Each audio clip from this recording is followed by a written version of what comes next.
अब हम संधि के नेक्स्ट टॉपिक के साथ विसर्ग संधि को लेकर के आपके सामने आए हैं। तो देखिए विसर्ग संधि हम पढ़ेंगे। हमारी व्यंजन संधि इससे पहले कंप्लीट हो चुकी थी।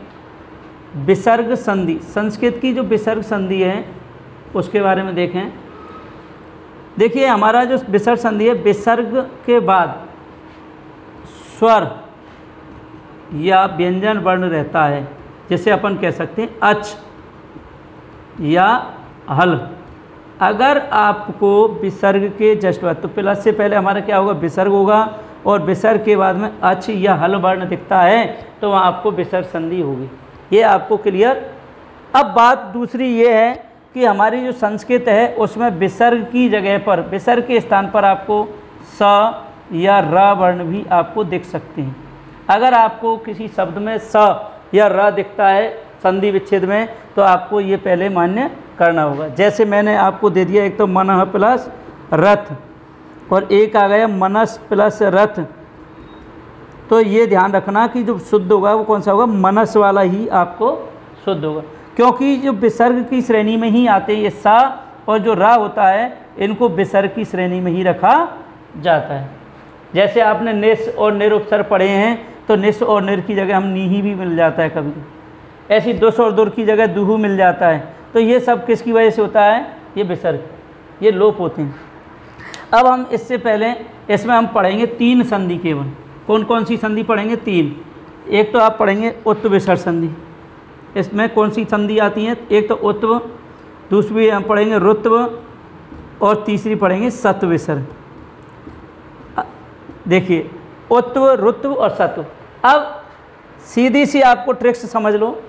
अगर आप डिटेल से पढ़ते हैं संस्कृत में तो इनमें क्या है, 3-3, 4-4 सूत्र लगते हैं और हमें पढ़ना है केवल अपने स्तर के अनुसार।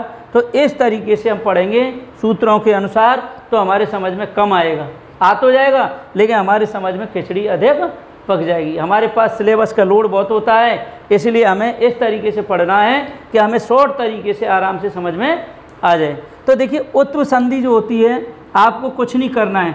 मैंने आपको कहा था शब्द के बीच में आपको ओ की मात्रा दिखे, किसकी मात्रा दिखे, ओ की, तो आपको उत्व होती है। बीच में आपको विसर्ग, इससे पहले ई या ऊ स्वर हो, ठीक है, और बीच में आपको रा दिखता है आधा, क्या दिखता है, रा, तो आपको कौन सी होती है, रुत्व संधि। और तीनों सा दिखते हैं बीच में आपको हलंत वाले, तो यहाँ कौन सी होती है, सत्व विसर्ग संधि। ये विशेष ध्यान रखना। देखिए उत्व ऊ, वैसे तो वास्तविकता से तो क्या होता है, ऊ होता है हमारा, लेकिन ये अ और ऊ मिलकर के गुणादेश होता है, इसलिए आपको क्या दिखेगा शब्द के बीच में, ओ। अब कंफ्यूज ये हो जाते हैं लोग बाग कि सर हमारे गुण संधि में भी ओ दिखता है। देखिए उत्व संधि में भी आपको ओ दिखेगा और गुण संधि में भी ओ दिखेगा। दोनों में क्या दिखता है, बीच में ओ दिखता है। उत्व में भी ओ दिखता है और गुण में भी। अब हम कैसे पहचानेंगे सर कि यहाँ पर गुण संधि है या उत्व संधि है, तो इसके लिए मैंने आपको पहले ही कहा था कि आपको कुछ नहीं करना है। कुछ भी क्यों नहीं करना है, क्योंकि आपको जब शब्द दिया, जैसे मैंने कहा महोदय, एक तो ये शब्द दे दिया और एक हमने दे दिया मनोरथ। अब मैंने आपको एक बात ट्रिक्स बताई थी कि ओ की मात्रा जहाँ दिखती है, उस ओ की मात्रा को हम विसर्ग में बदल के देखेंगे। विसर्ग में बदल के देखेंगे, अगर शब्द सार्थक निकलता है, क्या निकलता है, शब्द, दोनों शब्द अगर सार्थक हैं तो आपको कौन सी संधि होगी, विसर्ग होगी, और सार्थक नहीं है तो गुण संधि होगी। तो अब देखिए यहाँ सार्थक नहीं है, ये कैसा है, सार्थक नहीं है, ये भी सार्थक नहीं है, तो यहाँ कौन सी हो गई, गुण संधि। ये दोनों सार्थक हैं तो यहाँ कौन सी हो जाएगी, विसर्ग संधि। ये ध्यान रखें। तो कहने का मतलब ये है कि ओ की मात्रा को हम विसर्ग में बदल के देखेंगे।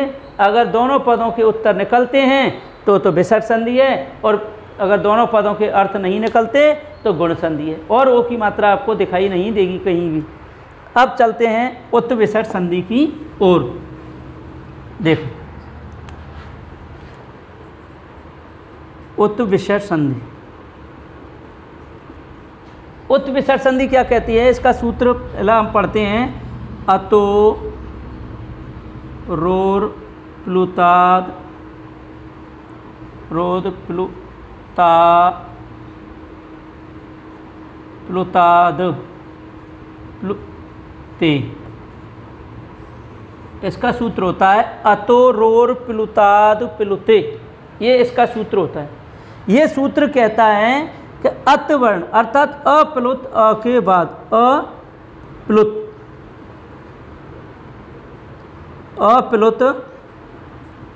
अ के बाद रू और रू के बाद अप्लुत अ आए तो इसका क्या हो जाता है, ऊ हो जाता है। नियम कहता है अत और प्लुताद प्लुते, अत अप्लुत अ, अत का मतलब अप्लुत अ के बाद रु आए तो अप्लुताद अर्थात अप्लुत अ आ जाता है। अर्थात ये आने पर, ये कंडीशन आने पर रू होता है, उससे क्या बन जाता है आपका ऊ बन जाता है। तो ये तो इसके संस्कृत के नियम से है। अब इतनी रामायण आप पढ़ोगे तो भूल जाओ, इसीलिए सीधा सा तरीका आपको बता देते हैं। आप आइए अपने हिंदी के ट्रिक्स पर और इस तरीके से देखें कि विसर्ग हो और विसर्ग से पहले आपको ह्रस्व आ दिखता है और विसर्ग के बाद आ होता है, तो इसका क्या होगा, अह दिखता है। अह कर लो इसको, तो विसर्ग ये अह के बाद क्या दिखता है, अ, तो ये किस में बदल जाएगा आपका ओ में और ये किस में बदल जाएगा आपका अवग्रह में। ये शॉर्ट तरीका है इसका। देखिए नियम से तो विसर्ग का ऊ होगा रू का और अ प्लस ऊ बराबर ओ होगा, लेकिन अगर शॉर्ट तरीके से देखेंगे तो विसर्ग से पहले आपको क्या देखना है, अ देखना है और विसर्ग के बाद अ देखना है। तो ये दोनों मिलकर के क्या बन गए, ओ बन गए। क्या बन गए, ओ, और ये अवग्रह हो गया। बस शॉर्ट तरीका। अब कैसे देखिए, जैसे कह प्लस अप, कह प्लस अप। मैंने आपको कहा था विसर्ग से पहले वाले वर्ड में क्या देखना है, हमें कुछ नहीं देखना, छोटा सा अ देखना है बस। जैसे अप्लुत अ कहती, अ देखा और इसके जस्ट बाद भी आपको अ देखा। तो यहाँ जो आपका विसर्ग है इसे हम कहते हैं रू भी कह देते हैं, रू। तो इस तरीके का जो विसर्ग है और अ दोनों मिलकर के, मैंने कहा था विसर्ग का वैसे नियम से तो ओ होना चाहिए, ओ तो क्या कह रहा है, ऊ होना चाहिए, लेकिन अ और ऊ, इसका अ और इसका ऊ मिलकर के ओ होता है। इसलिए हमने क्या किया, इसको शॉर्ट में ही क्या कर दिया, ओ कर दिया, और ये बन गया को, और इसका अवग्रह हो गया और ये बन गया को प्लस अप। और देखिए उदाहरण, तो इसका सीधी सी परिभाषा हम लिख सकते हैं कि यदि अह के बाद अ आए तो अ का ओ और अ का अवग्रह हो जाता है। ये शॉर्ट तरीके से आप लिख सकते हैं परिभाषा। यदि अह के बाद अ आए तो अ का ओ और अ का अवग्रह हो जाता है। बस ये शॉर्ट तरीके से आप याद करो और आपके उदाहरण कभी गलत नहीं होंगे। ऐसे ही उदाहरण और देखें, स प्लस अपि, स प्लस अपि, ऐसे ही रामः प्लस अवदत्, रामः प्लस अवदत्, रामः प्लस अयम,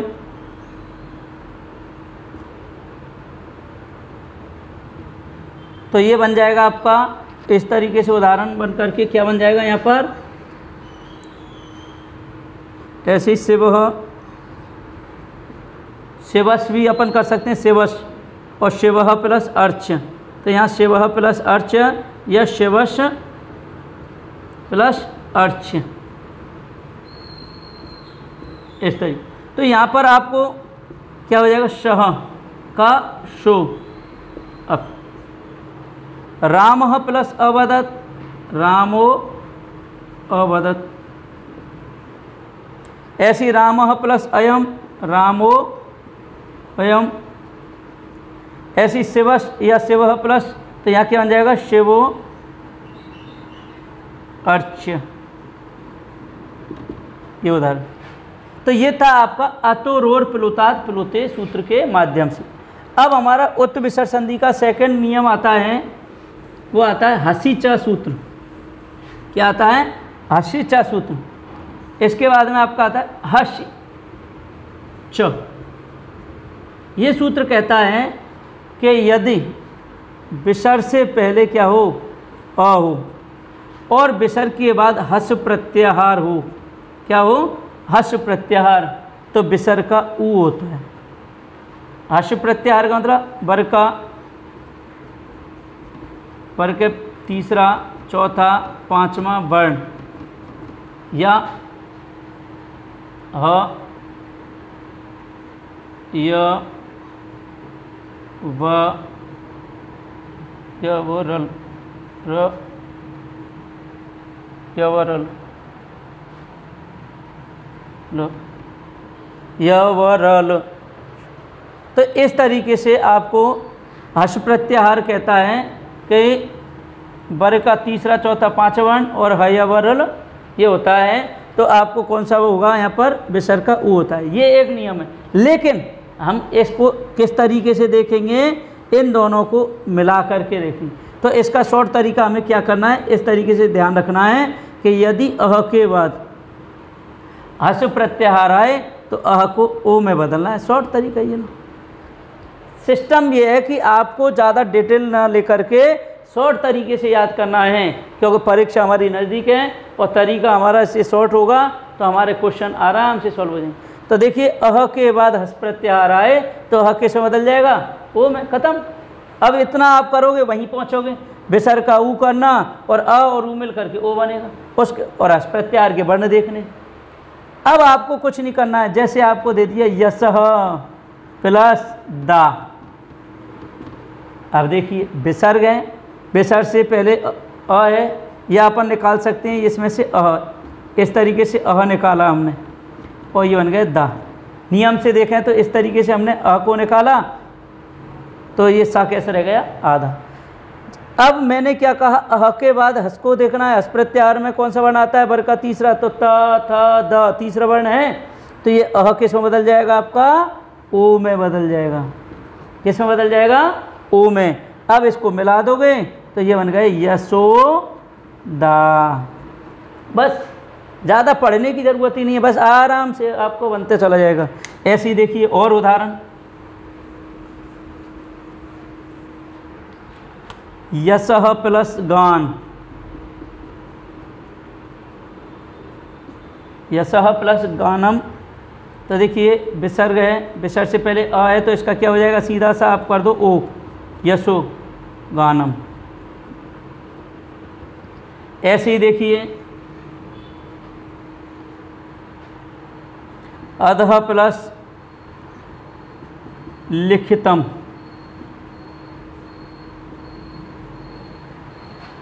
अधः प्लस लिखितम, तो यहाँ क्या बन जाएगा, अधो लिखितम। ऐसी मनः प्लस रथ। अब देखिए मैंने कहा था मनः, इसकी जगह पर आपको मनस भी मिल सकता है, मतलब विसर्ग की जगह हम सा का भी प्रयोग कर सकते हैं, ये भी आपको मिल सकता है। दोनों की जगह पर हमें क्या बन जाएगा, मनोरथः। मैंने आपको बता दिया था सा को और रा को दोनों को हम विसर्ग के रूप में भी प्रयोग कर सकते हैं, तो यहाँ पर आपका मनोरथ हो जाएगा। अब देखते हैं नेक्स्ट, तपः प्लस वनम, तो यहाँ क्या बन जाएगा, तपो वनम। ऐसे ही शिवः, शिवश भी कह सकते हैं, शिवश या शिवः प्लस वंदः,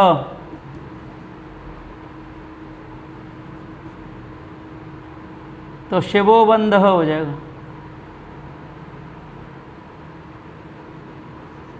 शिवो वंद।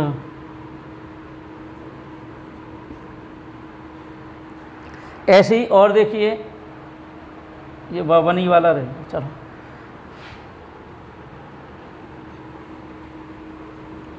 इसके बाद नेक्स्ट संधि आती है ऋतु विसर्ग संधि। ऋतु विसर्ग संधि क्या कहती है आपकी, यहाँ पर आपको आता है, इसका एक नियम आपको ध्यान रखना है। जैसे यदि विसर्ग से पहले, देखो आप हिंदी के तरीके से आ जाओ, यदि विसर्ग से पहले हम क्या देखें, ई या ऊ, अर्थात दोनों ई भी आपकी आ सकती हैं और दोनों ऊ, तो ई या ई ले लो इसको, और ऊ या ऊ, ये कहाँ हो, विसर्ग से पहले। और विसर्ग के बाद आपको क्या मिलेगा, घोषवर्ण। क्या देखिएगा, घोषवर्ण। अब घोषवर्ण में आपको कुछ नहीं करना है, घोषवर्ण में आ जाते हैं वर्ग के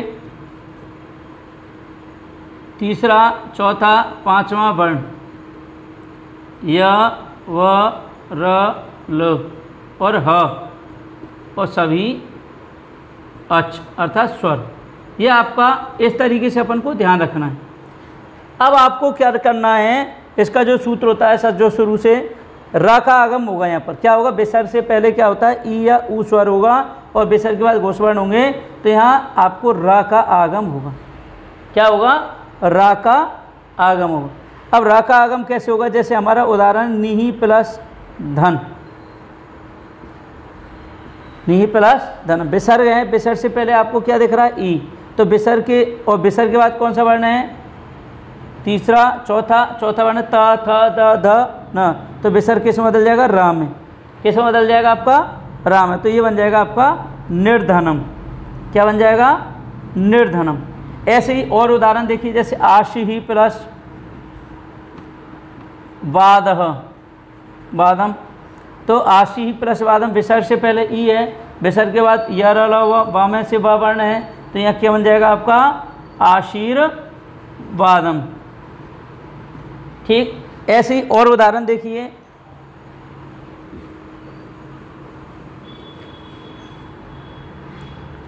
आयु प्लस वेद, आयु प्लस वेद, तो आयु में ऊ है और पीछे यर ल वो है, तो इसका क्या हो जाएगा, रा बनेगा और ये बन जाएगा आयुर्वेद। क्या बन जाएगा, आयुर्वेद। ऐसे ही आपका यजुः प्लस वेद,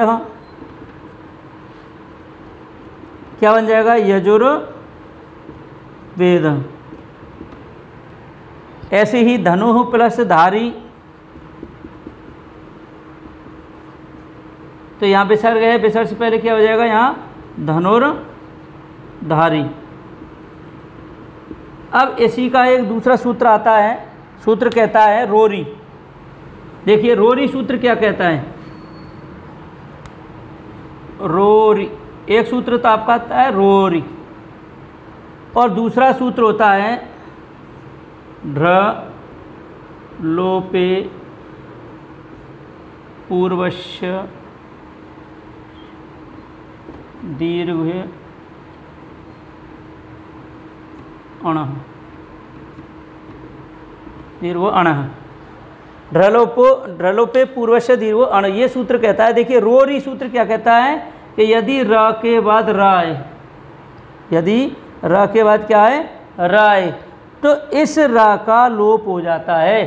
पहले वाला जो रा है इसका क्या हो जाता है, लोप हो जाता है। अब ये कहता है ढ्रलोपे, अर्थात ढ और रा, ढ और जो रा वर्ण है, ये कहते हैं कि ढ और रा से पहले वाला जो वर्ण है, पूर्वस्य का मतलब होता है पहले, पहले वाला वर्ण है अण प्रत्याहार, अर्थात अण प्रत्याहार में आपको आ जाएगा अ, ई और उ, ये जो वर्ण हैं आपके वो स्थान पर कैसे हो जाते हैं, दीर्घ हो जाते हैं। दोबारा से देखें, रुत्व का ये सूत्र क्या कहता है, रोरी, रोरी सूत्र कहता है कि यदि र के बाद रा है, अर्थात देखिए रा है और रा के बाद क्या आता है, रा आता है, तो इस वाले रा का क्या हो जाता है, लोप हो जाता है।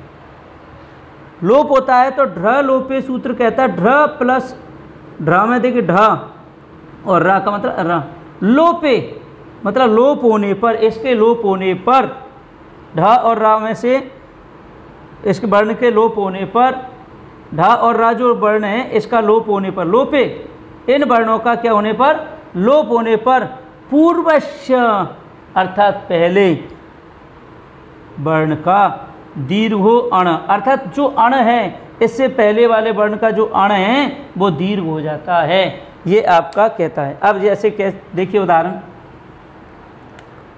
आपको आ गया निहि प्लस रोगम, ये शुद्धवर्तनी का उदाहरण है। निहि प्लस रोगम विसर्ग है, विसर्ग भी हम कर सकते हैं और रा भी कर सकते हैं, विसर्ग का भी लोप हो सकता है। तो निहि या निर। अब निर कैसे आया पहले तो हम देखते हैं, इससे पहले वाला नियम। तो निर उपसर्ग है आपका, इस तरीके से ले तो रो निर प्लस रा, तो इस रा का क्या हो जाएगा लोप। अगर रा नहीं होता है तो विसर्ग का भी लोप हो जाता है। रा की जगह हम क्या कर सकते हैं, विसर्ग भी हो सकता है। तो इसका क्या होगा, लोप होगा। तो ढ लोपे, ढ या रा इनमें से कोई सा वर्ण है तो ये रा। इससे पहले वाले वर्ण में क्या है, ई है, अण प्रत्याहार का क्या है, ई है। तो ये कैसा हो जाएगा, अपने स्थान पर दीर्घ हो जाएगा। तो दीर्घ हुआ है तो ये बन गया नीरोगम। क्या बन जाएगा, नीरोगम। ऐसे ही देखिए, और अंतः प्लस राष्ट्रीय, अंतः प्लस राष्ट्रीय, विसर्ग है, विसर्ग के बाद आ रहा है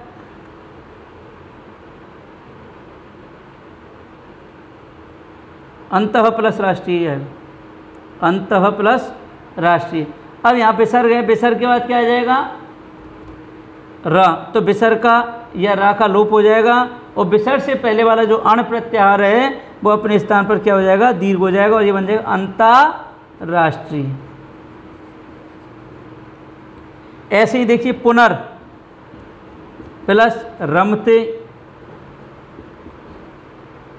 पुनर प्लस रमते, रा का लोप हो जाएगा और ये बन जाएगा पुनः रमते। ठीक, पुनः रमते बन जाएगा। तो इस तरीके से आपका जो उदाहरण है वो आपका रोरी वाला संधि का खत्म होता है। अब हम चलते हैं नेक्स्ट, सत्व विसर्ग संधि। नेक्स्ट संधि है सत्व विसर्ग। संधि का आप क्या कहता है, आपका सत्व विसर्ग जो संधि है वह कहता, इसका सूत्र होता है विसर्जनीयस्य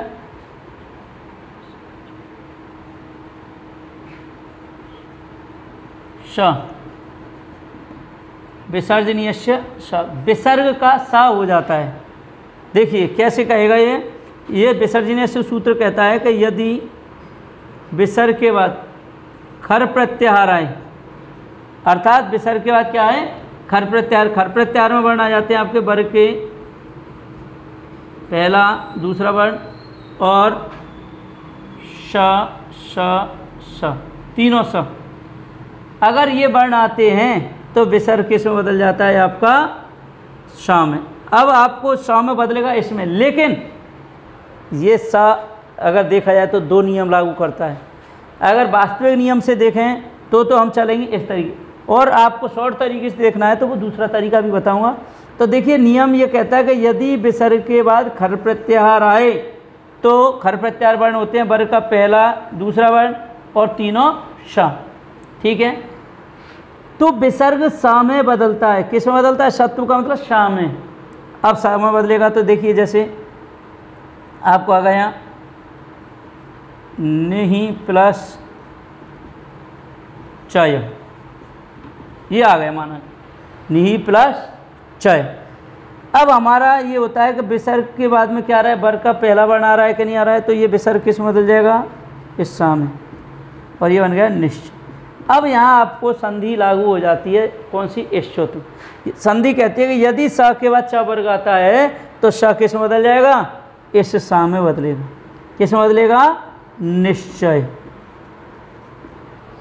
इस तरीके से आपका दो संधि नियम लागू कर देगा, तब जाके आपको समझ में आएगा। अब इसका शॉर्ट तरीका आपको ये कहता है कि आपको खर प्रत्याहार के जो वर्ण होते हैं उनको हमें रखना है। तो इस तरीके से ध्यान रखना है आपको। देखो कि विसर्ग के बाद आपको छ और छ देखें, आपको शॉर्ट तरीका देखिए, विसर्ग के बाद क्या देखें, छ छ, तो आपको विसर्ग किस में बदल जाएगा, शाम। ये कहलाता है तालु सा। अगर आपको विसर्ग के बाद तालु वाले वर्ण दिखते हैं च और छ, तो विसर्ग भी तालु वर्ण में ही बदलेगा। और यदि विसर्ग के बाद मूर्धन्य वर्ण ट और ठ दिखते हैं तो ये भी आपका मूर्धन्य वर्ण में ही बदलेगा। अगर आपको विसर्ग के बाद दंत्य वर्ण दिखते हैं त और थ, तो ये भी आपको दंत्य सा दिखेगा। किस सा में बदलेगा, दंती सा में। इस तरीके से हमें ध्यान रखना है। अब और जो वर्ण बने हैं उनके आगे आपको आएगा। अब क्या करना है, इस तरीके से आपको उच्चारण विसर्ग के बाद में अगर तालु वाला दिखता है तो तालु सा, मूर्धन्य वर्ण दिखते हैं तो मूर्धन्य सा, और दंत्य सा दिखते हैं तो दंत्य सा। अब कैसे देखिए, अभी आपको बता दिए तो निश्चय, ऐसे निहि प्लस छलम, ये उदाहरण आ गया निहि प्लस छलम। तो यहाँ क्या हो जाएगा आपका, विसर्ग है, विसर्ग का अच्छा आ रहा है तो यहाँ बन जाएगा आपका निश्चलम। क्या बन जाएगा, निश्चलम।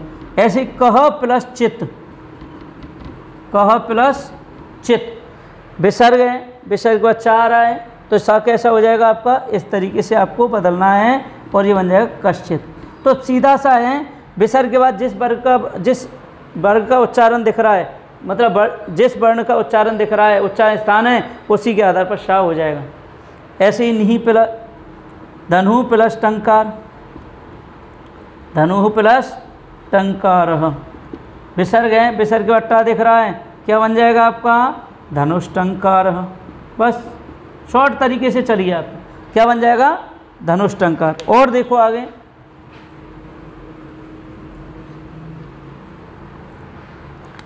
नमः प्लस्ते, नमः प्लस्ते विसर्ग है, विसर्ग के बाद ता दिख रहा है तो यहाँ क्या बन जाएगा नमस्ते, क्योंकि इसका उच्चारण स्थान क्या है दंत्य, तो सा विसर्ग का सा जो होगा उसका भी उच्चारण क्या होगा दंत्य होगा। ऐसे निहि प्लस तेज, विसर्ग के बाद ता दिख रहा है तो यहाँ क्या बन जाएगा निस्तेज। अब आता है जैसे हरि ही प्लस त्रातः, हरि ही प्लस त्रातः। अब कंफ्यूज हो जाते हैं लोग बाग कि यहाँ सब ता तो दिख ही नहीं रहा है, तो आपको पता है त्र किससे बना होता है, त्र बनता है आपका ता और रा से, तो ता दिख रहा है इसलिए सा कौन सा होगा आपका दंत्य सा, और ये बन जाएगा हरिश त्रातः। ठीक, इसके बाद में हम नेक्स्ट इसी में से बना हुआ दूसरा सूत्र है, वो उसका जो निकला हुआ वर्ण है कि यदि विसर्ग के बाद श, ये वाला सा और ये सा, तो दंत मूर्धन तालु सा, मूर्धन सा और दंत सा दिखते हैं तो सा भी उस विसर्ग का क्रमशः सा हो जाता है। तो इधर जिस सा का देखोगे उसी के आधार पर विसर्ग अपने आप को बदल लेता है। जैसे दुहु प्लस शासनम, दुहु प्लस शासन, विसर्ग है, विसर्ग के बाद शा दिख रहा है तो विसर्ग किस में बदल जाएगा ईशान, क्योंकि विसर्ग जिस सा को देखेगा, जिस सा को देखागा उसी सा में अपने आप को बदल लेगा और ये बन जाएगा दुशासन। ऐसे ही दुहु प्लस साहसम,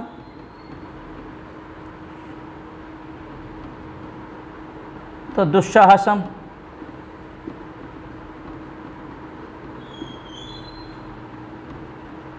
ऐसी निहि प्लस संदेह,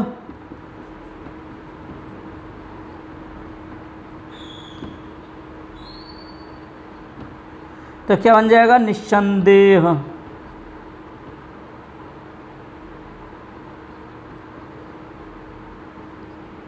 ठीक है, अब हम चलते हैं नेक्स्ट, इसी का एक और नेक्स्ट नियम है, ये कहता है कि यदि विसर्ग से पहले अ या आ हो, विसर्ग से पहले क्या हो अ या आ वर्ण हो, और विसर्ग के बाद क प वर्ण हो, क या प वर्ण हो, तो विसर्ग का ये वाला सा होता है। विसर्ग से पहले अ या आ हो और विसर्ग के बाद क या प हो तो विसर्ग किस में बदलता है सा में। जैसे देखिए कह प्लस नमः प्लस कार, नमः प्लस कार, तो यहाँ क्या बन जाएगा विसर्ग है, विसर्ग से पहले क्या है अ, तो यहाँ क्या बन जाएगा नमस्कार। देखिए विसर्ग से पहले वाले वर्ण में हमने क्या देखा अ देखा, विसर्ग के बाद में क्या देखा हमने क देखा, तो आपको क्या बन गया ये सा में बदल गया विसर्ग, किस में बदल जाएगा विसर्ग शा में। ऐसी भा प्लस करह, भा प्लस करह, क्या बन जाएगा यहाँ विसर्ग का श, तो ये बन जाएगा भास्कर। भास्कर किसका पर्यायवाची हो गया सूर्य का, भा मतलब होती है किरण है और कर मीन्स करने वाला, तो किरणों को फैलाने वाला भास्कर। ऐसे ही श्रेय प्लस कर, तो यहाँ क्या बन जाएगा श्रेयस्करः। ठीक, अब आता है नेक्स्ट नियम। इससे पहले वो क्या कहता है, देखिए कि यदि विसर्ग से पहले, यदि विसर्ग से पहले ई या ऊ स्वर हो और विसर्ग के बाद क प फ म वर्ण हो, इनमें से कोई सा भी वर्ण हो, तो विसर्ग किस में बनेगा, मूर्धन्य स में। देखिए क और प था और इधर आ था तो दंत स में बदल रहा था, और ई ऊ स्वर हैं और पीछे क प फ म वर्ण हैं, तो विसर्ग किस में बदलेगा, मूर्धन्य स में बदलेगा। ये आपको देखना है।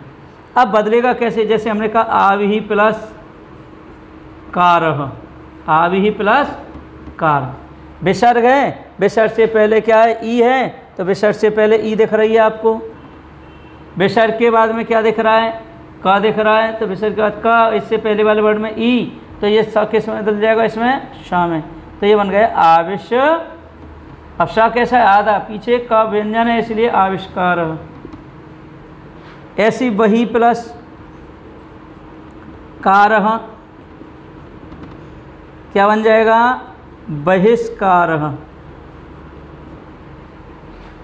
ठीक है, ऐसे ही दुहु प्लस परिणाम, दुहु प्लस पापम, क्या बन जाएगा, दुष्पापम। तो सा कैसे हो जाएगा, दुष्पापम। ठीक है, ऐसे ही निहि प्लस फलम या दुष्फलम कर लो, दुहु प्लस फलम, तो क्या बन जाएगा यहाँ, दुष्फलम। और देखिए आयुः प्लस मानम, आयुः प्लस मानम, तो यहाँ क्या बन जाएगा, आयुष मानम। बस, तो ये आपकी विसर्ग संधि यहीं पर ख़त्म होती है। अब नेक्स्ट टॉपिक के साथ फिर आपके सामने उपस्थित होंगे, तब तक के लिए जय हिंद, जय भारत।